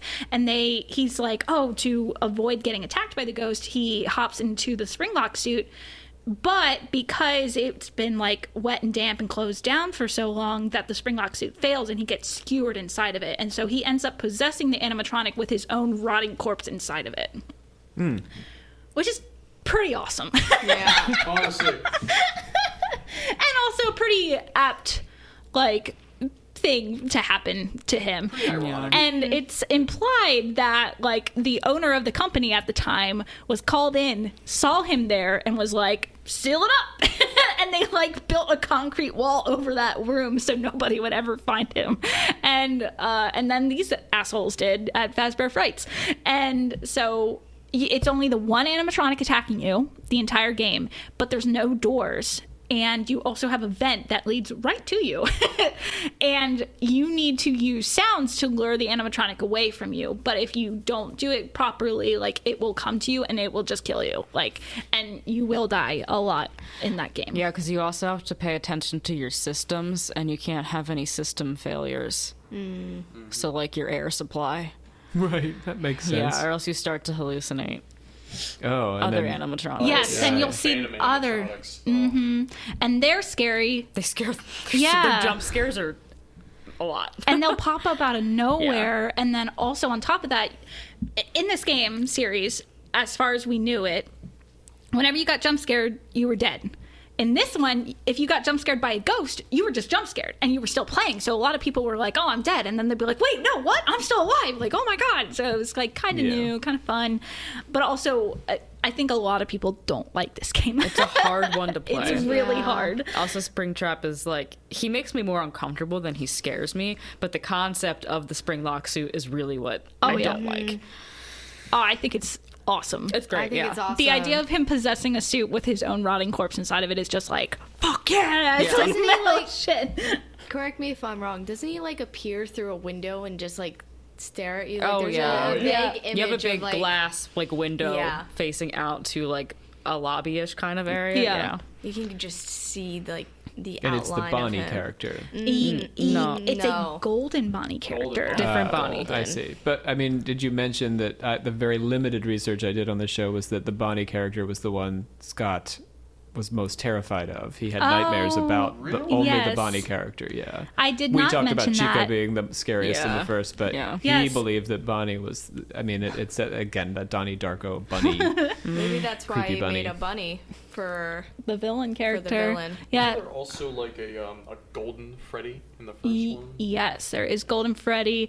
We'll get into all that lore stuff. Sorry, no, sorry. it's okay. It is all good because there's so many. Like, I'm trying not to overwhelm. Gotcha. Even though I feel like I'm still overwhelmed, there's so much It's to a talk lot, about. it's a lot. There's a ton. This game has been out for 9 years. But I guess aesthetically, the point I'm trying to make is that he would pick the Bonnie character to be the one villain, or at least the visage, whatever you guys are into, the golden, or whether it's real or not. But that's the No, he's reason you real. would pick it as the. Springtrap is real. But it's separate from. I understand that He's a there's, separate there's character. complex lore underneath, but Yes. aesthetically, just looking at the face of the Aesthetically, it thing, is Yeah, a golden yeah. Bonnie. he found Yeah. the face of the thing most terrifying. So Yes. that's the one. If I were him, I would pick to make my one villain. That is if I have true. to give up the others. Yes, in his interview, he said that that he's never had nightmares about his games or characters except for Bonnie. Yeah. Like, he's had nightmares about Bonnie, and he said that's actually partly of what inspired him for FNAF 4. Is like, but we'll get into Yeah, FNAF 4 yeah. in a second. But and then this was also the first Five Nights at Freddy's game to feature different endings, so you could play through these different arcade games, which you would actually click on arcades games, like arcade cabinets, and then it would let you play games, but you had to play them in a certain order. And basically, while you were playing the games, there were certain areas where you could like glitch out of the map, and that's where you needed to go to actually like accomplish the lore, the story. How did you know to do that? You didn't. You didn't. No. I watched YouTubers do it. So it's not like a Mario game where there's other exits to the levels and you just have to be like clever. Pipes, yeah. That's not, there's no I mean, cleverness like- involved. It's just you have to be part of this group sharing secrets about the game. I mean, like, if you clicked on the cabinet and you started playing the game, you would, you could see areas where you were like, I think I can, like, break out of this, like, Oh, area. okay. So it had a Mario quality Yeah, to it then. did. It did. I'm You just can saying see that, where like, there's a possibility to so sneak. that was another thing with FNAF 3 is like everything is relatively set in like real life, but then all of a sudden, like when you're playing the mini games, if you travel to a certain point in the map, there is a code that you see, and if you remember that code, there are 9 tiles, like literal tiles on the wall, and if you click them in the correct order of the code without them having numbers on them, they will unlock the cabinets for you. That is some esoteric shit Yes. right there. And Wow. that's why I'm saying that you wouldn't know to play the arcade games, because like you have to do that first. If That's I some remember deep correctly. stuff. No, it's yeah, you're crazy. right. Yeah. I mean, the original culture of like NES gaming, like kids, when I was a kid playing these games, is that you had to like call your friends to know stuff about the game, because how do you get around this? How do you beat this? How do you beat that? You have to have these conversations. Otherwise, the game's incomprehensible because they never gave you much to go on.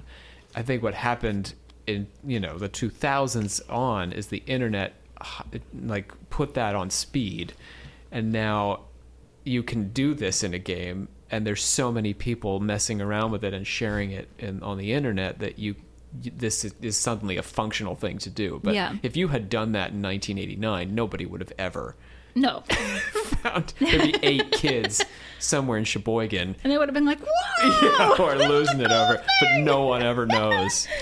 Other than those guys. Yeah, right. You do the tiles in this order. Yeah, but now you can get on Reddit, right, and tell everyone that this is how you do it. And then you got the game theories Right, on right, YouTube. right. The game thunkers, as Markiplier calls them. So another interesting. So that's basically the premise of Five Nights at Freddy's 3. And at the end of it, the building burns down, and you're hoping that Springtrap went with it, but you don't know for sure.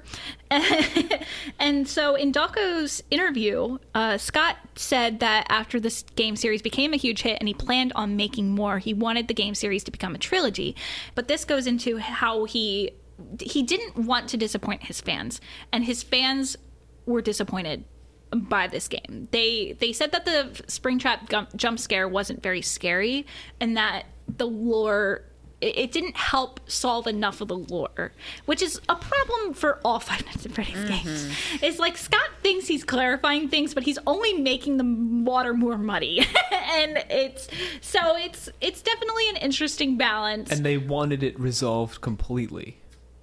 I don't know if they wanted it resolved completely, but Scott made a point to be like that he was disappointed that people were disappointed with Springtrap's jump scare, and that's why he made the next game. That's fair, I guess. I mean, I Yeah. guess that's a significant enough element. But as far as solving the lore is concerned, I mean, there's a lot of cultural products out there where the lore is left Yeah. open-ended, and it's not Star Wars. Like, you don't need everything to be wrapped up with a neat bow. You know what I Yeah. mean? Not that there's anything wrong with Star Wars. I'm just saying, like, Yeah, watch your you mouth. would be annoyed, but you would be annoyed No. walking out of a Star Wars being like, well, what is all this that they're talking about? What was all that weird stuff they did in the back room there? But you do expect that from Twin Peaks, and there are products where it's okay to not know. And as frustrating as it is, it also, like, if you just put the lore out there, like, this is what happened, this is the story, people see that, they're like, oh, that's super cool, and that's it. That's all that goes in. But I feel like Scott uses that to an advantage, because almost the fans kind of create the lore just by, Yeah. like Matt Pat, like, him doing that creates more interest. Yeah. Oh, for sure. And there's a lot of people coming up with their own theories, like me and Bree, which we will get into. We have some hot takes for the theory. You guys might hate us a little bit about a couple But of it's them. more. But I guess my point is, it's more fun to be able to have multiple versions rather than asking the creator to, give you so much that there's no alternative. And I think that there's a lot of people in the fan base that feel that way, that like they're like, Scott, just tell us what the game is about. but most of the people, I would say, enjoy hunting and searching for these things. However, the waters are going to get even more muddy. So Scott says in this interview that every game that I released after FNAF 3 I made to clarify things that confused people from the first game. Introduce Five Nights at Freddy's 4, which is a very divisive game because it introduced so many different things to the lore that people are still arguing over it to this day, like what any of it means, who the characters are. Like it's crazy. Like you bring up FNAF 4 and there's like ready to throw hands. Like people will fight you. Yeah, they will. So he was like, "Oh, you weren't happy with how I resolved the lore in number 3. Well, here you go. Let me just dump a bunch of new bullshit on you." It's a very different style game. You are no longer a security guard at a pizzeria. You are a child in your own bedroom being attacked by nightmare versions of the animatronics. Yeah. You might like this one for gameplay more, Rob. You get to move around. You do, just a little bit. A little bit, but still, I'll it's take enough. that. Yeah, so you're like, you get to sit at the foot of your bed, and then you run to the door, and you peek out, and it's pitch black, and you have to sit there, and you have to very carefully listen, and if you hear an animatronic breathing next to your door, you have to close it. That is terrifying. Yes, FNAF 4 is definitely the scariest game. And that's the one that I played, and I was like, after night 1, I was like, I'm not playing anymore.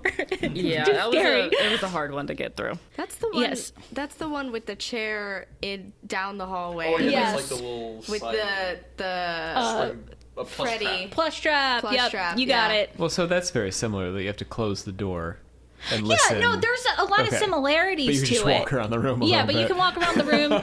But then also, like, you have to very carefully listen to even see if you can hear it breathing. And then if you don't hear it breathing, you have to shine your light to, like, scare them away if they're, like, trying to come down the hallway and stuff.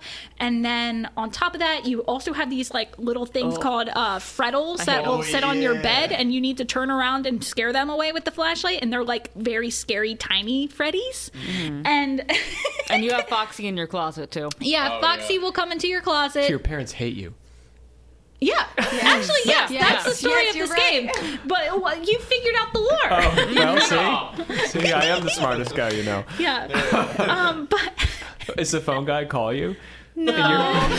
There's But a little toy phone. yeah, there is a toy phone, and there's like a little toy fan in the room and stuff like that. that's And then cute. there's little Easter eggs where sometimes you can hear like the phone ringing from FNAF games, yeah. which leads us to so I will get into one of the theories about this game that pissed people off. So, as per usual now, after every night you have a minigame that you play, and this time it's still 8-bit style, except you play as a child that you assume that you're playing as in the actual like gameplay, and he is crying. And do you know what the name of this character is, Rob? Crying child. Yeah! I had to look that up on Wikipedia. No, I did not. I was like, damn it, you spoiled it. So, and that's what's really, you play as this kid, and every night before you start your minigame, it's like 5 days until the party, 4 days until the party, and you're like, what party? And this kid has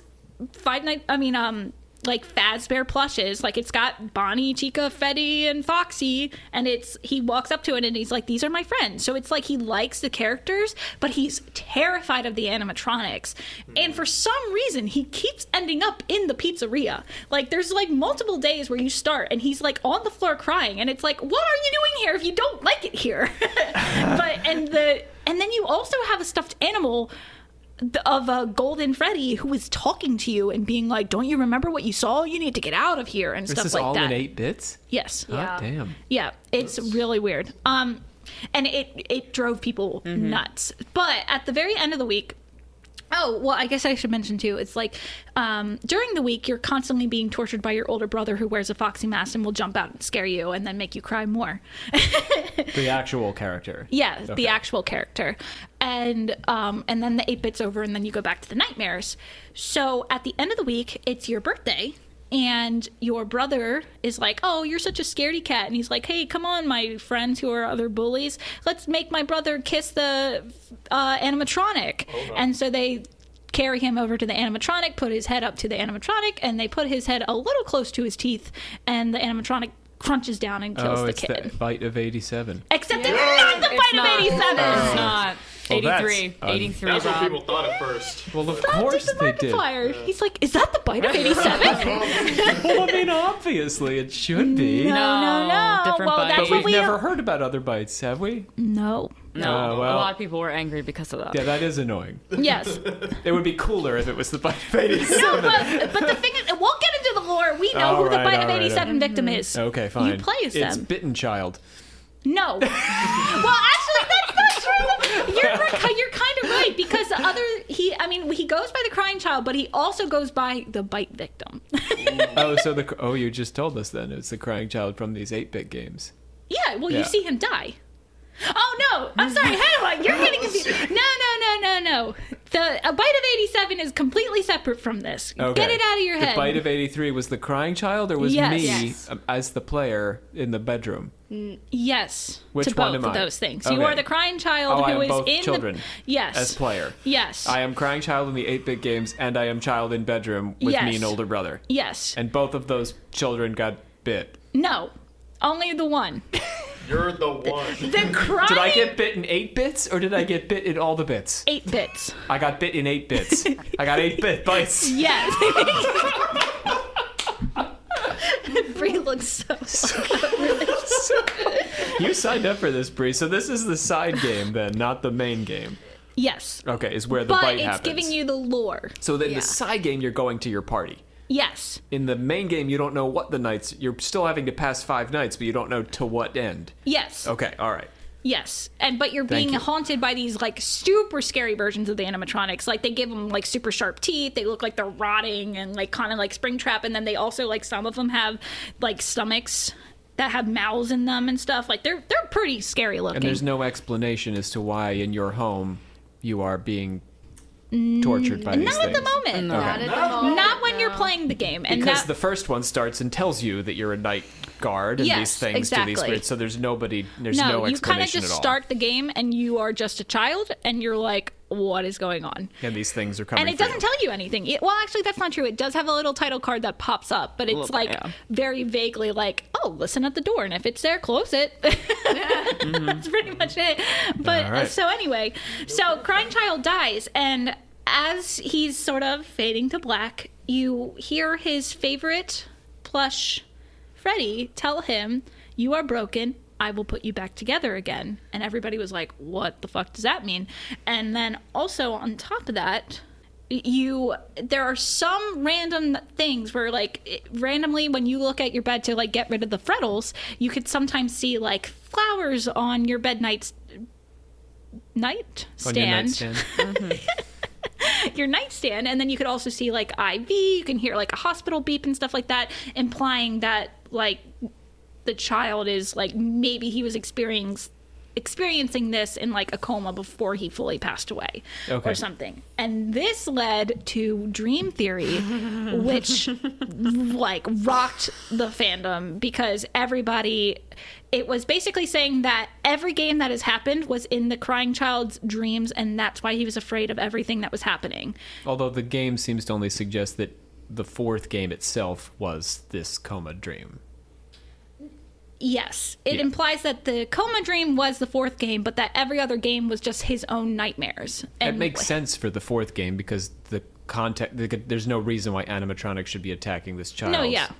So of course it Yeah. would make sense it's a dream. But then the other games had, like I said, a cogent Oh yeah. theory behind No, them. for sure. And that's another thing that kind of sucked about this is it had a lot of weight to it.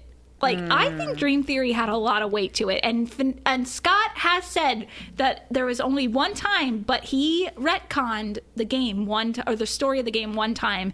And in the docu interview, it feels like he almost says, like, solidifies that it was in FNAF 4 where he retconned the game. So for a minute, I don't know.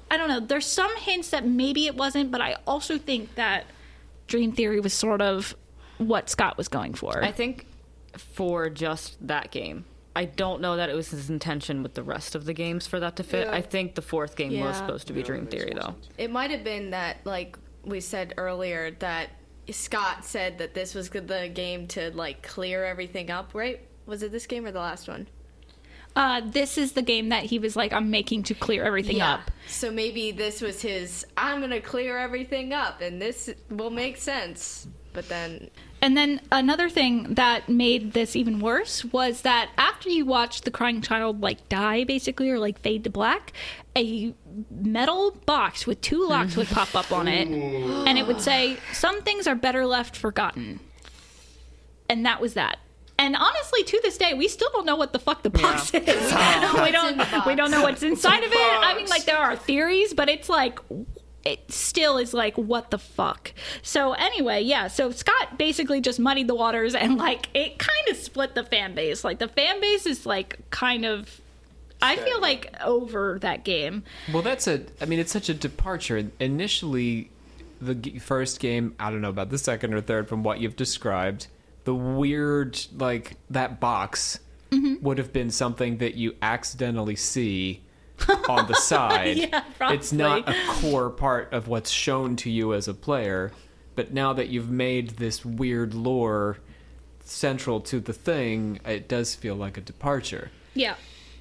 Cryptic, for I should sure. say. This cryptic stuff is no longer, like, unnecessary to the game. Now it's just, like, sitting right in front of your face, like, here, Yeah. deal with this. But it's like, yeah, in your face cryptic. Yeah. Yes. Yeah, it's very for different. sure. Now Like, you're in David Lynch territory, which is not everybody likes that.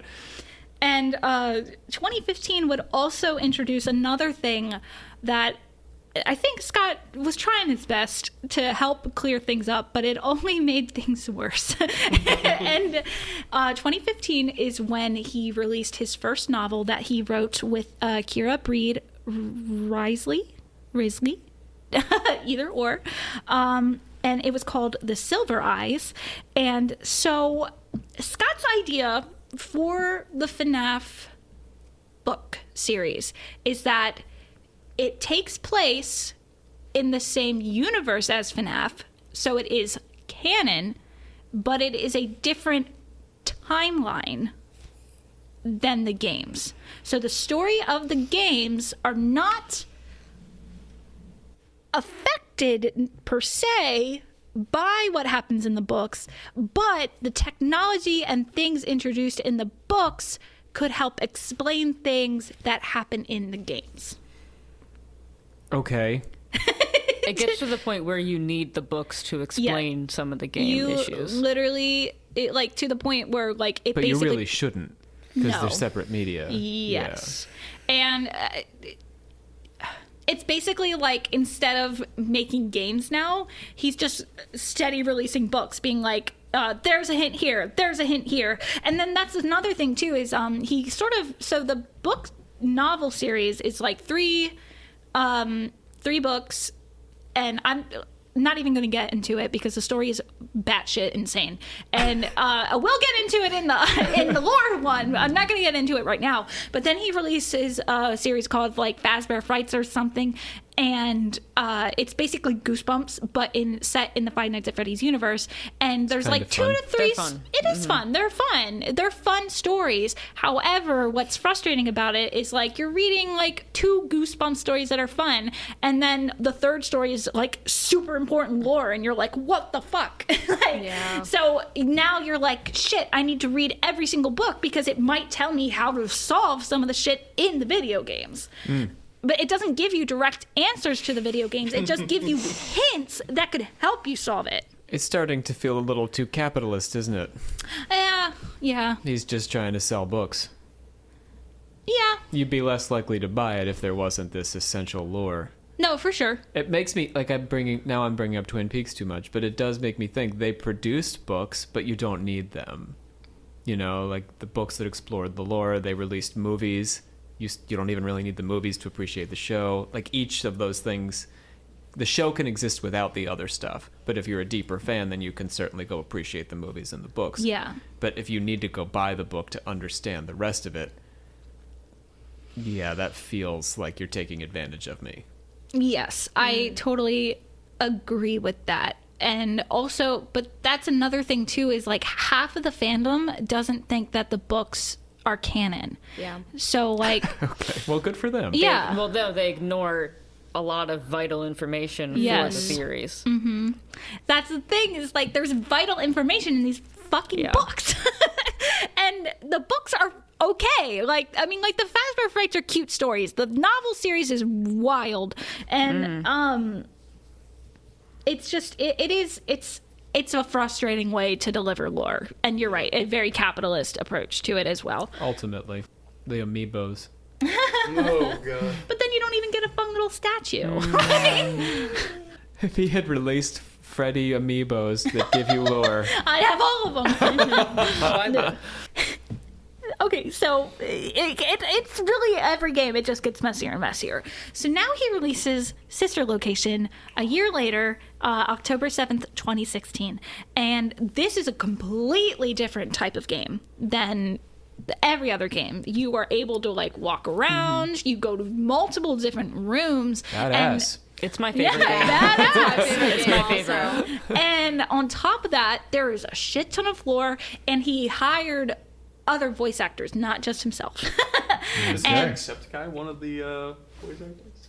Not for Sister Not for Location. Sister- I don't yeah. Maybe I was thinking about a different game. That's mine. I think he was in Poppy Playtime. Oh, that's right. Pop Play. Yeah. Duh. But yeah, oh duh. No, just kidding. Only weird internet people know Yeah, that. that's a whole nother game. Yeah. With more lore. Hello, on weird it. internet people. We're so glad That's you're us. Yep. Can't forget about exotic butters.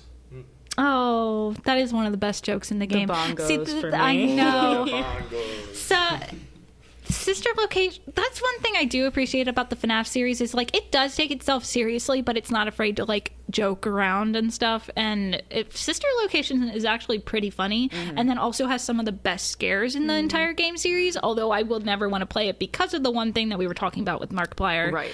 where it's basically like you get basically abducted by the animatronics one night. You're kind of a security guard, you're kind of a maintenance guy. You go down into this like bunker and you're met with these fun time animatronics that are very cutesy, but they're built differently than the other animatronics. And then they also feature new characters we'd never seen before, like a clown named Baby, and then like a ballerina clown looking person named Laura. And then we have Foxy, Funtime Foxy, Funtime which is Foxy. like pink instead And of Funtime red. Freddy. Oh, and Funtime Freddy. How could I forget? I like Funtime. They're aesthetically my favorite animatronics. Yeah, they're hands so down. cool. They're Very very unique. They are. They're very neat looking, but yes. So you go down there, and at one point you get kind of abducted by Baby, and she shoves you into a springlock suit, and is basically like, "Don't trigger the spring locks," and that's you have to keep with your fingers, I guess according to the game, tightening the spring locks while these little ballerina doll things are crawling inside the suit to try and shake it so you will die. Yeah. It was impossible until they changed it, but Mark beat that level, and it's awful. It's horrible. Yeah, it's very weird. But anyway, that's not necessarily super important, but yeah. Yeah. So you learn a lot of lore there, also pissing people off. And then, so that's FNAF 5. And then we finally get to FNAF 6, which I think is my favorite game. And this is the end. Sort of. No. There's never an end to This is Five the Nights at end Freddy's. for our purposes. Yes. Okay, go ahead. The audience likes to know. I'm on 7 out of 9. Well, I mean, like, this is the last game you're going to talk about. No, it's not. No, but the last game is so short that, hold on, let me do this. All right, go ahead. It's just, I tend to let the audience Wait. cue them in. Like, we're nearing the... We are nearing the Homestead. end.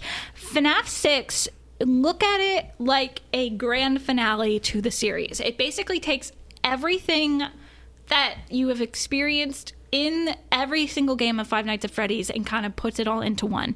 And so this one is not actually called FNAF 6. It is called Freddy Fazbear's Pizzeria Simulator, where you become a franchisee of the company and you open up your own pizzeria. So you're able to like pick what arcade games go in, and you decorate it, and you pick what animatronics go on the stage, and then you also have to deal with the lawsuits that happen when your animatronics kill people. Like, It's a really cool one. It's like a Sims yes, kind of it game. sort I love of. this It one a sort lot, of yeah. is. And what's super cool about it too is after Sister Location released, and kind of like everybody was like, everything's so different now. Like, what is going on in FNAF? Nobody knows. Scott went quiet. Like he. Got off the internet. Nobody knew where he was. Nobody even knew if he was alive. And everybody was like, what's happening now with FNAF? Because he left it in such a weird place after Sister Location ended. And a year later, on December 4th, he releases this game out of nowhere. No advertising for it. He just put it on there and everybody was like, Five Nights at Freddy's? Like, what? It basically helps put an ending to this series of stories of like about child murder and the purple guy killing people. You're running your pizzeria, and part of your work clause is that you're supposed to check the alley every night, and if there's an animatronic out there, you're supposed to bring it inside, put it in a room, and then you're supposed to see if it's active or not. And then once you do that, you lock it in the room and you leave. And then you also have to then go sit in a really dark room for some reason and order food and stuff, order stuff for your restaurant. Like in the vents. Yeah, you're like sitting in the vents, and the animatronics can hear you. And like the more animatronics that you collect from the alley, the more are trying to kill you as the week progresses. There's so many different choices and things in this game, like, and it gives you so many lures, and you can actually. So much lore, I mean. And it also gives you, like, you can play the actual arcade games, and then there's secrets inside of the arcade games. And then there's really, truly, like, a bookend on it where at the end of the week, you find out that the guy who hired you to open up this franchise is like the guy who founded the company, and he lured all the animatronics here so he could have them all in one place, trapped them in this like weird labyrinth, and then burned them all to set their spirits free. That sounds nice. Yeah, relatively. And he's got this badass line where you're looking at Springtrap / Purple Guy, and he's like, and for one of you, the darkest pit of hell has opened up to swallow you whole. So don't keep the devil waiting, old friend. And it's like, ooh. It's fun. It's a fun one. I have that shit memorized off the top of my head. I wasn't reading anything. It was just that I memorable. actually stopped looking at my script because I just know this shit. Yeah. Like, this is so bad. So, if Pizzeria Simulator is the final chapter of the series, this is the last game I'm going to be talking about today. The next game that releases is like the bookend.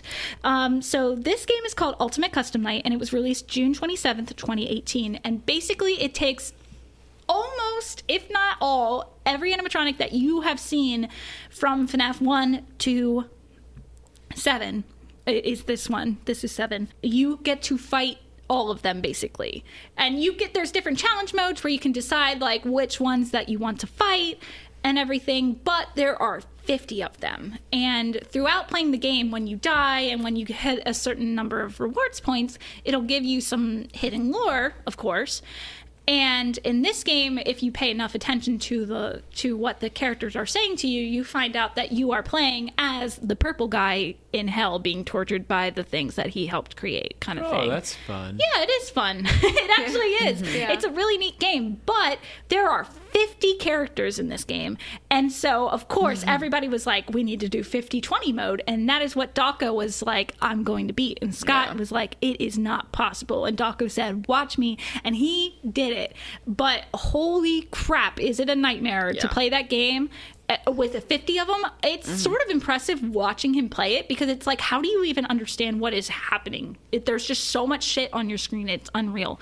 But anyway, yeah, it's the same premise that you're trying to keep them from killing you. Yeah, you have to survive from 12 a.m. Oh, I'm sorry, You said yeah. fight, so I was like, oh, cool. You get to like punch them now. No. You're They not get gonna to do that. punch you and chew Right. you and bite you. And but yeah, so you're trying to survive, and every single animatronic just wants to murder you because you murdered them, probably. So it's like a pretty nice ending to the story. So that was the last game I wanted to talk about today. And we are only 4 years into the 9 years that this series has been active. So I kind of wanted to stop here because I think it's important. There are more games that come out, obviously, that lead us to today. With Ultimate Custom Night, it's sort of solos out those first 7 games as their own little contained story. Now, they do have, like, relevance to the new stuff that happens. However, they're 2 completely separate things, and connecting them together right now is like it would just make everything super messy and stuff. So it's important to learn at the core these 7 games, which are the most important and honestly the most interesting parts of the series, before you can then move on to the newer games. But I will say what the newer games are. After Ultimate Custom Night, they released the VR Help Wanted game, which is actually really fun but horrifying. Then they released an AR game, which is like an iPhone game where like the animatronics are in your living room, and it was real dumb. And then Security Breach, which is their first video game where like it's like a 3D video. It's like a normal video game where you play as a character and you run around a building and do stuff. Like an actual video game. Finally. Yeah. Except it's terrible. It's janky as all hell. Well, I guess that, yeah. Get your Yeah. hopes up, doing that. But yes, and I know I said that there are 11 games, and that is actually only 10. However, there are 11 games. It's just that Scott disowned one of them, and so it's not relevant to the story anymore. It was called FNAF World, and he made it in between FNAF 4 and Sister Location, and I think it was only like live for like very little, like a week or so, before Scott was like, this game is awful, and like took it away. And like, I don't know if you can even play it now. That's wonder whatever. wonderful. Yeah, so he disowned that Does game. anybody have like footage of that? Yeah, love there that. is That's footage of fair. it. So it must have been Yeah. around longer than a week. But Scott, in the interview recently, made it sound like that he was like, yep, that stuff is gone. I don't know. It was, so Well, like regular Joe like me, I couldn't just pull it up to probably play, not. right? Yeah. I haven't tried, but honestly, it didn't look like it didn't It look was like worth something I wanted to trying, play yeah. anyway. Closing thoughts on this. That was a lot. That was more than I thought. Savannah. You got 2 episodes here. It's an hour 51. Oh my god. You always do this every time. You're like, Rob, this is an hour. We'll be done in an hour. You might have 4 episodes with the lore, man. Oh yeah. Oh, we're gonna have like 6 episodes, Rob. Do you remember we talked about before you started the show? I was like, you could put out 1 episode a month because Maddie didn't want to do it anymore. And I said, we'll just put out 1 a month. And now here you are dropping like 2 to 4 episodes a month. I'm making more than you. That's true. Although I'm only talking about one topic in a lot of detail. In this case, you are doubling OC episodes for the month that you will post these. Yes, we post about 2 a month. Fuck you, Occult Confessions. Easy. Don't bite mommy. Yeah, this was wild though. Oh, it only gets worse, Yeah. Rob. It really does. This is just the tip of this wait till we iceberg. get to the lore. Which honestly, like, I thought we were gonna have enough time to get to today. No. And then also last night, I literally, like that meme where it's like you're laying in bed and then your brain is like, hey, did you remember that? And then you wake up. I'm lying in bed and then I'm like, wait a second. That didn't make sense in the lore. I think everybody's wrong about this one thing. And I woke up and I was like, I need to research this right I now. don't need sleep. I need And we answers. figured it out before recording this. Yeah, so we here literally are. have a whiteboard out. We Yeah. wrote down the timeline. We got this shit figured out, and Yeah, we are we the do. ones who solved FNAF. Yeah, we did. And It was we- us. And you'll hear about it. God Next knows time. when. Yeah. Yeah. Next time. You're on Strange Ride. Yeah, 1 through 7. Yes, he made them all by But himself. after 7, he was no longer involved with the series. After 7, he is still involved, but he hands it over to this company called Steel Wool, which they're like an actual like gaming company, developing company, and like can make these bigger games. Like Scott never would have been able to make like a whole VR game by himself, right? With all these like 3D rendered stuff. So like he knew that the series needed to grow, especially, and like he also probably didn't want to keep making FNAF games for the rest of his life. Yeah. So he handed it off to this company, and it's so, I guess I wanted to point that out too, that I forgot to mention, which is something that I think you'll like, Rob, is that these first 7 games are basically like all paranormal horror.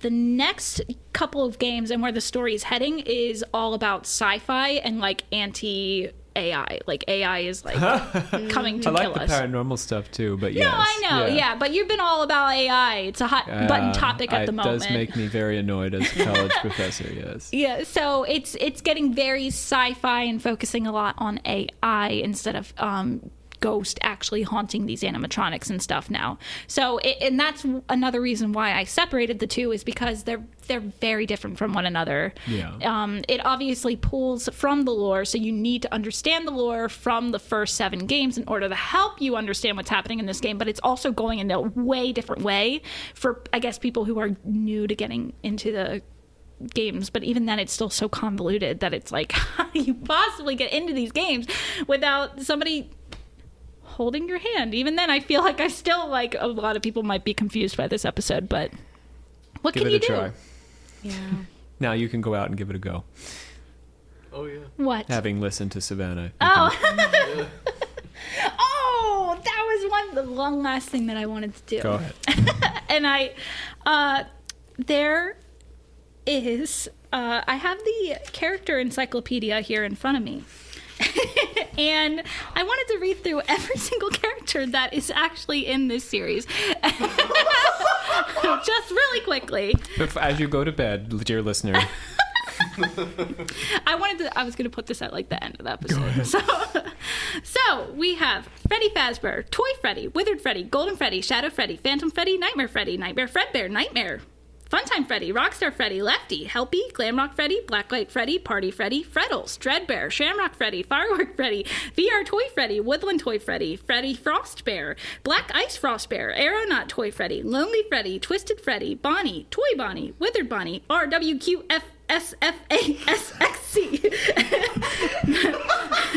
Nightmare Bonnie, Bonbon, Bonnet, Jacko Bonnie, Rockstar Bonnie, Neon Bonnie, Chocolate Bonnie, System Error Toy Bonnie, Easter Bonnie, Boulder Toy Bonnie, Blackheart Bonnie, Sunken Toy Bonnie, Sea Bonnie, Twisted Bonnie, Spring Bonnie, Chica, Toy Chica, Withered Chica, Phantom Chica, Nightmare Chica, Jacko Chica, Rockstar Chica, Funtime Chica, Neon Chica, Glamrock Chica, High Score Toy Chica, Liberty Chica, Scorching Chica, Katrina Toy Chica, Twisted Chica, Foxy, Withered Foxy, Phantom Foxy, Nightmare Foxy, Funtime Foxy, Lolbit, Rockstar Foxy, Burnt Foxy, Dark Foxy, Blacklight Foxy, Grim Foxy, Radioactive Foxy, Ringmaster Foxy. This is me turning a page.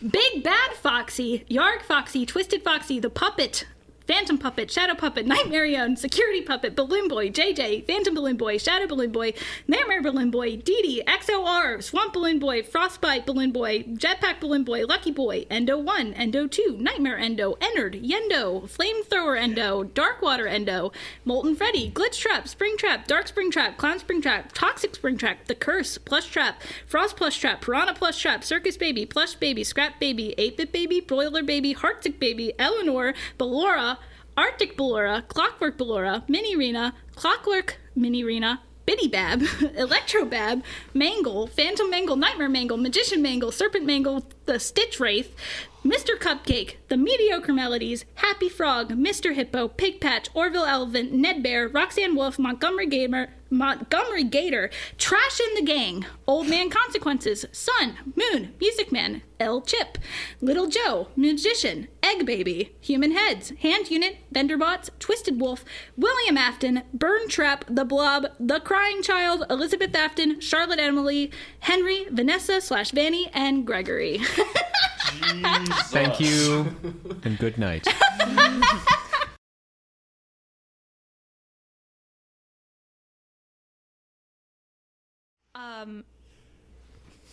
Shit, I was gonna say something and I fucking... what was I going to say? It was gonna be good. I knew it was gonna be good. It really was.